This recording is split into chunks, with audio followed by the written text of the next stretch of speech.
E aí, pessoal, tudo bem? Como é que vocês estão? Joia? Professor Pica-Pau aqui para conversar um pouquinho com vocês sobre uma revisão do que foi esse nosso primeiro trimestre. Legal? Vamos ver aqui o seguinte. Lá no comecinho, nós falávamos sobre o que é física. Por que eu estudo física? Física é a ciência que vai estudar a natureza, procurando entender os fenômenos e assim trabalhar na forma de equações, equacionar a física, transformar a natureza em equações matemáticas. Né? Isso ajuda a interpretar o cotidiano à nossa volta. Vai ajudar a entender por que uma lâmpada funciona, por que um corpo fica parado ou pendurado, por que um carro aumenta ou diminui a velocidade, como funciona um motor. E assim nós temos aí uma maneira de transformar nosso cotidiano em algo mais confortável, né? Então, entendendo a natureza. Nós fazemos uma divisão aqui da física. Nós dividimos a física em algumas partes aqui, olha que legal. Mecânica, ótica, ondulatória, termologia, eletricidade, magnetismo. A mecânica estuda os movimentos. A ótica estuda a luz. A ondulatória estuda ondas, a termologia estuda o calor, né? Se está quente, se está frio, quando mistura o quente e frio, o que acontece. A eletricidade vai estudar o que a gente usa hoje, a eletricidade. Então, a eletricidade que liga uma lâmpada, a eletricidade que liga um forno, que liga a geladeira, que liga a televisão ou que carrega o celular. A eletricidade. O magnetismo, né? Vai estudar ali polos opostos se atraindo, polos iguais se repelem. Então você fala assim, poxa, como é que o ímã da geladeira funciona? Por que ele gruda? Então, magnetismo, né, nos ajudando a entender um pouco mais da natureza à nossa volta e transformando, ainda ajudando a tornar nosso cotidiano mais confortável. Aqui, a mecânica, né, é a parte da física, ou seja, da ciência física, que vai estudar o quê? Entender os movimentos, por que as coisas andam, como é que anda, se anda rápido, devagar. Então, entender os movimentos. E nós começamos de uma forma bem suave, né? Falando o seguinte, olha, vamos começar entendendo o que? Referencial. O que é referencial? Referencial é quem está fazendo a observação. Então, sou eu que estou fazendo a observação? Então, é o meu ponto de vista. Então, as coisas serão observadas, serão tratadas com o meu ponto de vista.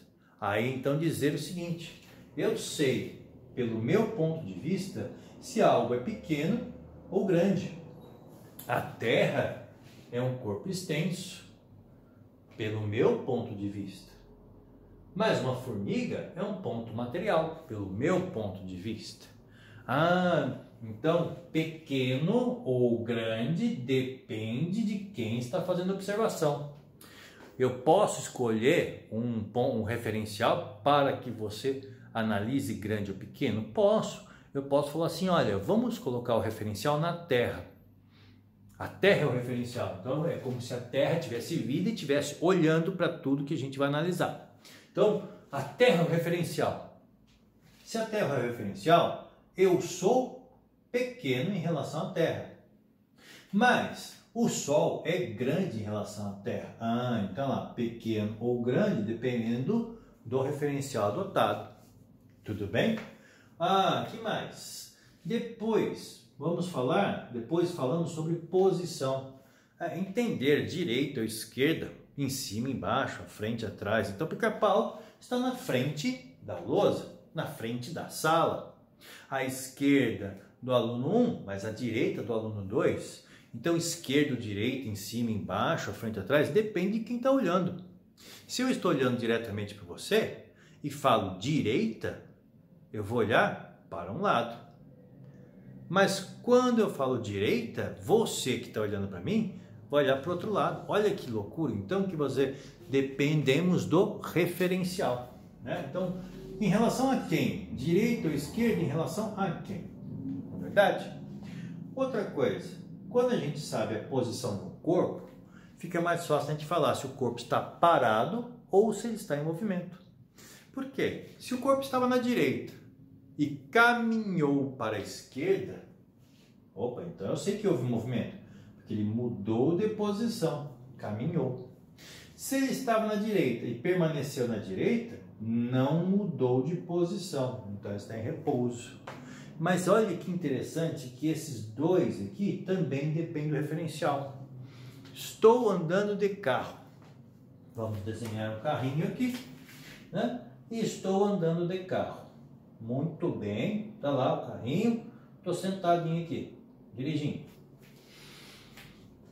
Poxa, estou andando ou estou parado? Depende do referencial, né? Estou em repouso em relação ao carro, mas em movimento em relação à estrada. Perfeito? Tudo bem? Então, esse foi um primeiro tema que nós abordamos aqui dentro das ciências e dentro do estudo da física. E aí, né, nós aproveitamos e falamos assim, poxa, já que eu vou falar de grande ou pequeno, andando ou parado, vamos falar de um corpo que é importantíssimo para nós. Qual? A Terra, o nosso planeta. E o nosso planeta, ou o planeta Terra, né, ele é o terceiro planeta do Sistema Solar. Então está o Solzinho aqui, tem um primeiro planeta chamado Mercúrio, um segundo planeta chamado Vênus, e nós somos o terceiro planeta, né, do Sistema Solar. O que acontece? Primeira coisa, já concluímos, conversamos muito sobre isso, o nosso planeta é esférico, não é plano, né? Planeta esférico. Muito bem, essa esfera, esse planeta em que vivemos, planeta esférico, beleza? Ele tem aqui dois movimentos básicos. Opa, movimento. Nós vamos falar do movimento de rotação e do movimento de translação. Caramba, peraí, são coisas diferentes? São coisas diferentes. O movimento de rotação demora 24 horas. Ah, é a volta que ele dá em torno de si mesmo. Que legal, ele comparado com ele mesmo. Então, no movimento de rotação, a Terra é um corpo extenso, porque é ela em relação a ela mesma. Corpo extenso. Demora 24 horas. Né? É o que nos dá o dia e a noite. Então, nós temos dias e noites por causa da rotação. E a translação? A translação demora 365 dias. Opa, então é o movimento da Terra em torno do Sol. Então, a Terra girando aqui em torno do Sol. Beleza? Graças à translação e à inclinação do eixo de rotação, é que nós temos as estações do ano. Então, vamos marcar assim, ó, graças à inclinação do eixo terrestre, do eixo de rotação, é que possibilita as estações do ano. Perfeito? Então, falar primavera, verão, outono, inverno, graças, né, à inclinação do eixo. E uma pergunta, né, que não quer calar, você fala assim, mas tem mais um corpo ali, não tem? Tem mais um corpo aqui. A Lua, cadê a Lua? Nós temos a Lua. Tá aí a Lua nossa, a Luazinha. Mas a nossa Lua, veja, ela tem uma leve inclinação em relação ao plano de órbita da Terra. Quer dizer que se a Terra está girando como se tivesse uma mesa aqui, se a Terra está girando aqui, a Lua está girando com uma leve inclinação. Isso é bom, porque se não tivesse inclinação, se o plano de órbita da Lua fosse igual ao da Terra, ou seja, a Terra girando nesse plano e a Lua também nesse plano, nós teríamos eclipses todos os dias. Eclipse solar, eclipse lunar. E não acontecem eclipses todos os dias, né? Apenas algumas vezes no ano, tá? Então você fala assim, poxa, quais eclipses podem acontecer? Quais eclipses podem acontecer? Opa, então vamos lá. Primeiramente, nós vimos aqui o seguinte, que a Lua, ela possui também dois movimentos. Ela possui também movimento de rotação e de translação, mas o tempo da rotação é igual ao tempo da translação. É isso que possibilita nós vermos sempre a mesma face. Então, por que sempre vemos a mesma face da Lua? Olho para a Lua e é sempre o mesmo rostinho virado para a gente. Tá? Porque o tempo de translação é igual ao tempo de rotação. Por isso, a Lua sempre mostra a mesma face. E por isso também que se fala muito do lado escuro da Lua, né? Porque é um lado que nunca vai se mostrar para nós. E por quê? Porque o tempo de rotação é igual ao tempo de translação. Então, à medida que ela gira em torno dela mesma, ela está girando em torno da Terra, mostrando sempre o mesmo rosto. Beleza? Então, ela está girando, mas ela gira e anda, gira e anda. Então, sempre mostrando o mesmo rosto para nós. Mas o que eu estava falando de eclipse, exato, né? Nós temos dois tipos de eclipses, né? O eclipse chamado lunar e o eclipse chamado solar. O eclipse lunar acontece quando? Quando o Sol, né, a Terra e a Lua estão nessa configuração, nesse alinhamento. Por quê? Nesse alinhamento, olha, a luz do Sol não consegue chegar na Lua. Então a Lua fica numa região de sombra, eclipse da Lua. E o eclipse lunar, ou o eclipse solar? O eclipse solar acontece quando o Sol, a Lua e a Terra estão nesse alinhamento.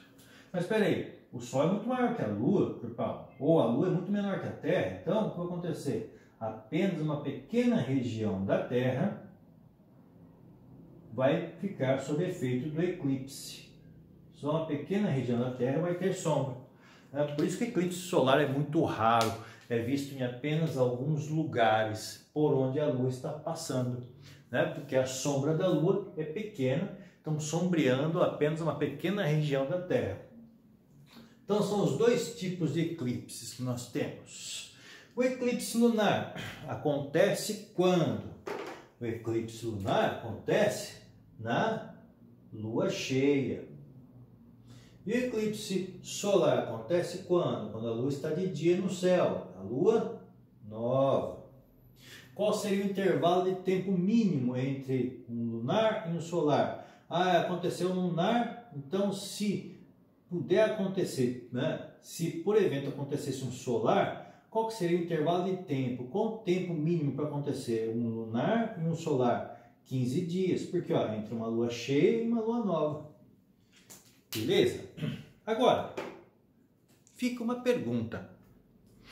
Por que a Lua gira em torno da Terra? Por que a Terra gira em torno do Sol? Por que eu tenho atmosfera? Por que eu tenho águas? Por que eu não caio? Muito importante essas perguntas para a gente responder de uma forma muito direta, né? Por que não caímos? Por que a Terra gira? Por que a Lua gira? Porque temos um campo chamado gravidade. A Lua tem gravidade? A Lua também tem gravidade. É um pouquinho menor, mas tem gravidade também. O Sol tem gravidade? O Sol é maiorzão, também tem gravidade. Todo corpo que tem muita massa tem gravidade. Então, a Lua tem gravidade, o Sol tem gravidade. Então, eu vou falar em gravidade do Sol, gravidade da Terra, gravidade da Lua. Muito bem.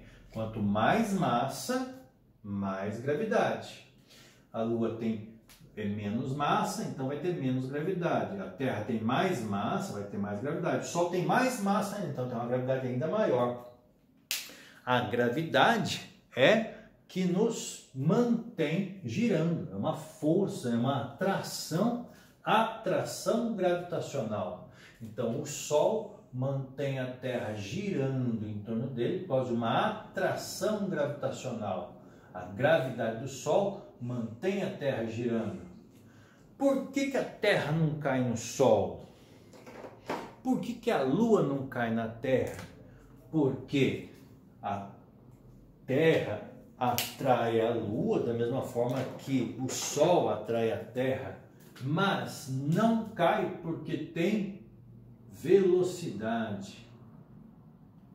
Por que a Lua não cai na Terra? Porque a Lua tem velocidade. Opa, então peraí, né? Graças à velocidade, ela mantém-se girando. Se diminuir a velocidade, cai. Então, mantém-se girando por causa da velocidade. Se diminuir a velocidade, cai aqui. Se aumentar a velocidade, vai embora.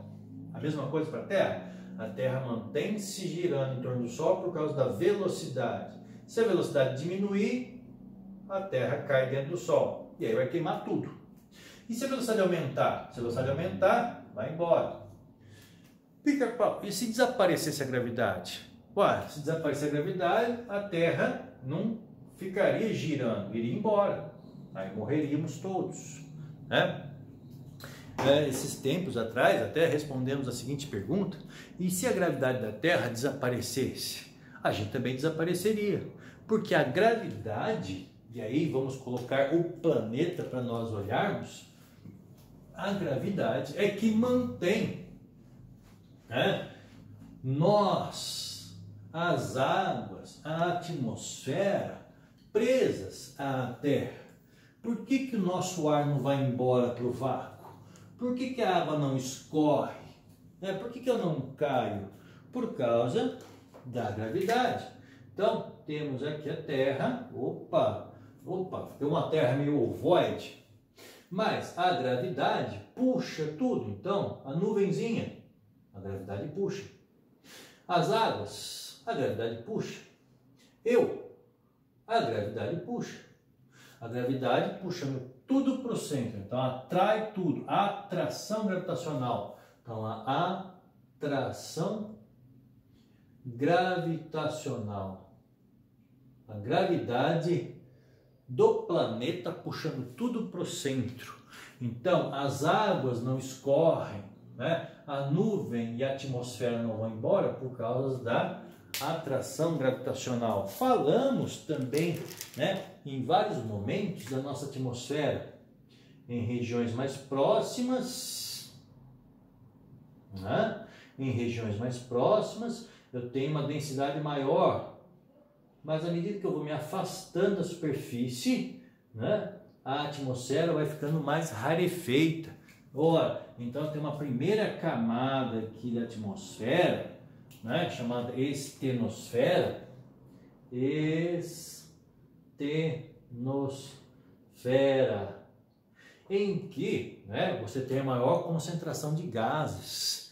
Depois nós passamos para a estratosfera, onde ali você tem principalmente o ozônio, né, que filtra o ultravioleta vindo do Sol e assim permite a vida com conforto, tá? Não queimando demais a pele. Depois você vai tendo outras camadas até a ionosfera e a exosfera. Na ionosfera nós vimos, né, falamos sobre as auroras, a aurora boreal e a aurora austral. A aurora boreal no norte, a aurora austral no sul, acontecendo em que camada? Na camada ionosfera, uma das camadas mais altas da atmosfera. Beleza? Ah, você não colocou uma aqui, porque eu não coloquei a termosfera, né? Termosfera, beleza? Bom, mas espera aí, você analisou só para cima e para baixo? Opa, para baixo também. Então, quer dizer, à medida que eu entro na Terra, eu vou ter aqui uma primeira camada chamada litosfera, né? Ou crosta, crosta terrestre. 100 quilômetros aproximadamente, é uma camada, uma casquinha fininha. Se eu pensasse num ovo, seria a casquinha do ovo. Depois, como um ovo, então eu vou ter o quê? Eu vou ter aqui o manto. O manto. O manto é como se fosse o que ali? A clara do ovo, né? Uma camada de metal derretido. Opa! E aí eu passo para o núcleo. O núcleo que se divide em duas partes. Você tem o núcleo interno e o núcleo externo. O núcleo externo é derretido e o núcleo interno é sólido, né? Basicamente ferro e níquel sólido, beleza? Caramba, então eu posso olhar para além da superfície e para dentro da superfície. Show! Pessoal, com isso nós temos aí algumas informações que nós podemos tratar na forma de exercícios. Vamos dar uma olhada nesses exercícios? Vem comigo, vou compartilhar com vocês e aí a gente vai desenvolver juntos. Vejam lá, vamos ver. Fala assim para vocês: verdadeiro ou falso? Coloco 4 itens. As águas do mar se mantêm junto à terra e não caem por causa da gravidade. Verdadeiro. B. A gravidade atrai a lua, mas essa não cai na terra porque está em movimento. Verdadeiro. O sol não atrai a terra? Falso. Por quê? Se não atraísse a terra iria embora, não ficaria girando. Mas então por que não cai? Por causa do movimento. E o último item, a lua não pode ser considerada um corpo extenso. Voltando aqui, o que vocês acham? A lua não pode ser considerada um corpo extenso? E se eu comparar a lua com o astronauta? Aí a lua é gigante. Então ela pode sim, depende do referencial. Beleza? Legal? Poxa, falando na lua ainda, tem mais uma coisa que a lua pode exercer e exerce sobre a Terra. Vocês sabem o que é, né? Assim, eu só corto o cabelo na lua cheia, ou eu só corto o cabelo na lua minguante. Tá bom, entendi. Mas é sobre corte de cabelo que a gente vai conversar? Não, né? Mas influencia? Sim. Agora, o passar da lua faz o quê? Né? Como a lua tem gravidade, então atrai o quê? As águas. Então, provocam as marés. Aí, ó. Provocam as marés. Opa, então vou ter maré cheia. E aqui, maré baixa. Legal? Perfeito! Muito bom. Bem lembrado, porque nós temos as marés. Vamos voltar para fazer mais um exercício? Vejam lá o próximo exercício comigo. Nesse próximo exercício, nós temos o seguinte: os eclipses são sombreamentos da Lua ou do Sol. Identifique qual deles abaixo é o eclipse lunar e qual é o eclipse solar. Então o primeiro que está à esquerda aí é o eclipse lunar, escondendo a Lua, né? Sombra na Lua. Então eclipse lunar, quando a Lua está na sombra. E o segundo eclipse é o eclipse solar, que está à direita, é o eclipse solar, Lua nova, quando a sombra está na Terra. Perfeito? Muito bom. Voltando, Que legal, moçada. Então, são dois tipos de eclipses diferentes. O lunar acontecendo na lua cheia e o solar acontecendo na lua nova. O solar acontece de dia, quando tem lua de dia no céu. Então, eclipse solar, quando tem lua de dia no céu, é o quê? É lua nova. E o eclipse lunar acontece à noite, quando é lua cheia. Beleza? Vamos ver mais um exercício? Vejam, o que tiramos das minas são minérios que são vendidos e têm utilidade comercial, como ferro, alumínio, granito, mármore, cimento. Os minérios são os compostos das rochas. Quais os tipos de rochas que existem? Muito bom! Voltando aqui, moçada, quais os tipos de rochas que nós conhecemos? Nós podemos explorar, e o que nós exploramos, né? E tem representação comercial, ou seja, pode ser vendido, é o que está o quê? Aqui na crosta. Então exploramos a crosta. Tiramos o minério, processamos esse minério, como? Transforma o minério em ferro, em alumínio, e aí vendemos. Vende para a China, vende para o Japão, vende para os Estados Unidos. Né? Mas o minério, né, ele está na rocha. Nós temos que quebrar a rocha e processá-la, transformá-la, né, derretê-la. Ora, tá bom. Então, o que acontece? A pergunta deles quais são os tipos de rochas? Nós temos 3 tipos de rochas. Vamos lembrar aqui, nós temos rochas chamadas magmáticas. Por quê? Vem do magma, né? Vem da lava derretida, rochas magmáticas.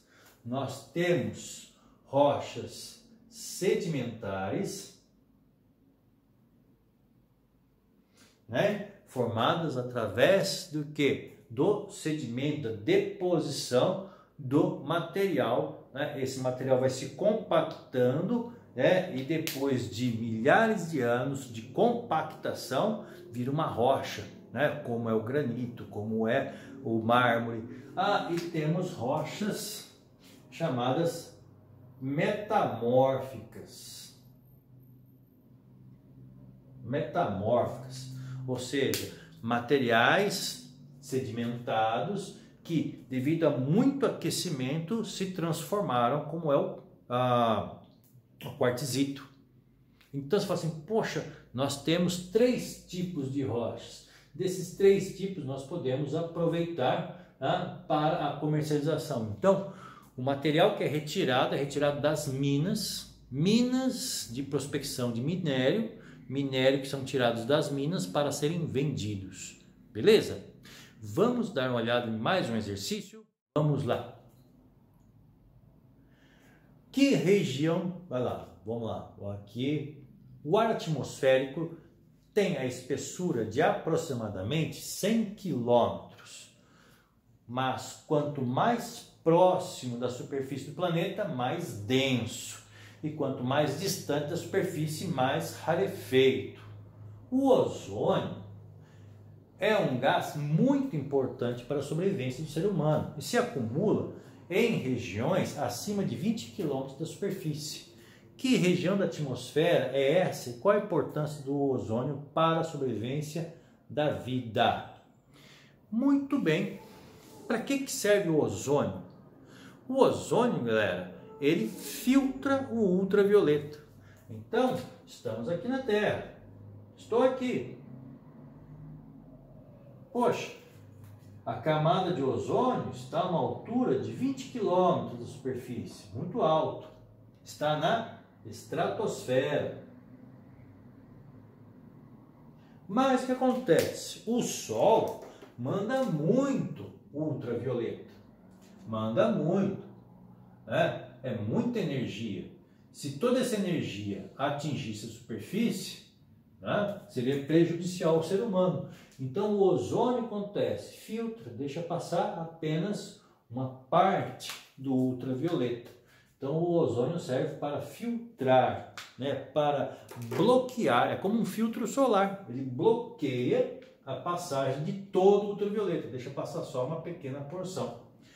Beleza? Então, qual é a região? É na estratosfera, né? E qual a finalidade? Filtrar o ultravioleta protegendo o ser humano. Tudo bem? Muito bom, moçada. Aí, né, nós temos mais duas perguntas. Vamos dar uma olhada nessas outras duas perguntas. Vamos ver aqui, ó. Quais são as estruturas do interior da Terra e quais são as camadas da atmosfera?